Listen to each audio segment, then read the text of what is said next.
लगभग 3200 साल पहले भूमध्य सागर की दुनिया आज जैसी नहीं थी। ये कांस्य युग था, ब्रॉन्ज एज, जब लोहे की जगह कांस्य से तलवारें बनाई जाती थीं। यूनान में कई शक्तिशाली राज्य थे, मायसेनिया, स्पार्टा, पाइलोस, तिरिन्स।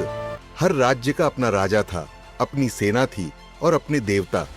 समुद्र ही उनका राजमार्ग था। जहाज व्यापार भी लाते थे और युद्ध भी। इसी समुद्री व्यापार के बीच एक शहर था जो एशिया और यूरोप के बीच खड़ा था। उसका नाम था ट्रॉय। ट्रॉय सिर्फ एक शहर नहीं था, यह व्यापार का दरवाजा था। जो भी जहाज ब्लैक सी की ओर जाता, उसे ट्रॉय के पास से गुजरना पड़ता। यही वजह थी कि यह शहर बेहद अमीर बन गया। लेकिन धन हमेशा ईर्ष्या को जन्म देता है और कभी-कभी युद्ध को भी। लेकिन ट्रोजन युद्ध की कहानी इतिहास से पहले मिथकों में शुरू होती है। यूनानी कथाओं के अनुसार एक दिन देवताओं के बीच एक भव्य विवाह समारोह आयोजित किया गया, लेकिन एक देवी को निमंत्रण नहीं दिया गया। उस देवी का नाम था एरिस, कलह और विवाद की देवी।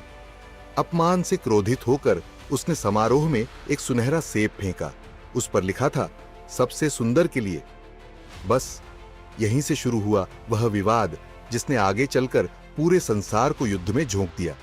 3 देवियां, उस सुनहरे सेब पर दावा किया 3 सबसे शक्तिशाली देवियों ने। हेरा, देवताओं की रानी, अथेना, बुद्धि और युद्ध नीति की देवी, और एफ्रोडेट, प्रेम और सौंदर्य की देवी। लेकिन निर्णय कौन करेगा? ज्यूस ने स्वयं फैसला करने से इनकार कर दिया, क्योंकि चाहे वह किसी एक को चुनता, बाकी 2 उसकी शत्रु बन जाती। इसलिए उसने यह निर्णय एक मनुष्य को सौंप दिया। उस मनुष्य का नाम था पेरिस, ट्रॉय का राजकुमार।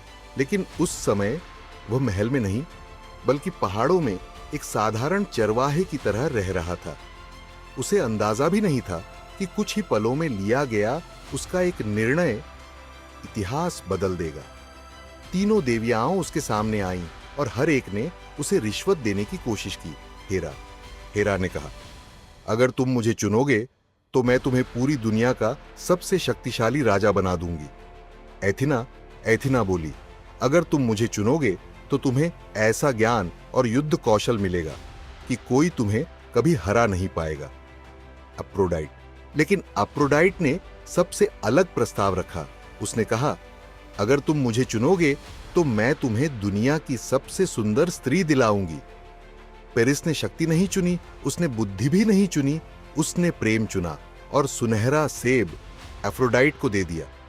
यही निर्णय आने वाले विनाश की पहली सीढ़ी बन गया। लेकिन एक समस्या थी। दुनिया की सबसे सुंदर स्त्री हेलेन पहले से विवाहित थी। वह स्पार्टा के राजा मेनेलाउस की पत्नी थी, और यूनानी दुनिया में किसी राजा की पत्नी को छीन लेना केवल प्रेम का मामला नहीं था, यह सम्मान, सत्ता और पूरे राज्य को खुली चुनौती थी। एफ्रोडाइटी ने अपना वादा निभाया।